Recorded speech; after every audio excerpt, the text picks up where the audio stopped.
ఆయన ఒక బజ్జీ ఇచ్చారు, తీసుకున్నాను. తిందామంటే ఎక్కడ తినలేం.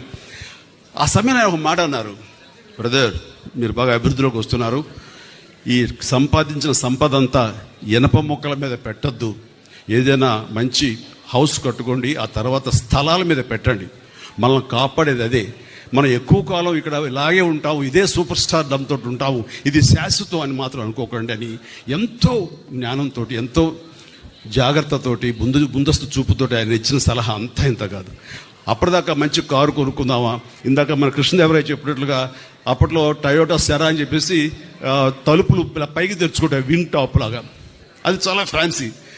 అలాంటి కార్లు కొనుక్కుందామా, టయోటా కార్లు కొనుక్కుందామా ఇలా ఉండే అనుకుంటే నేను ఇంకా అది ఆపేసి అక్కడక్కడ స్థలాలు కొనడం మొదలుపెట్టాను. ఈ రోజున నా రెమ్యునరేషన్ కంటే కూడా ఆ స్థలాలే నన్ను నా ఫ్యామిలీని కాపాడుతున్నాయి.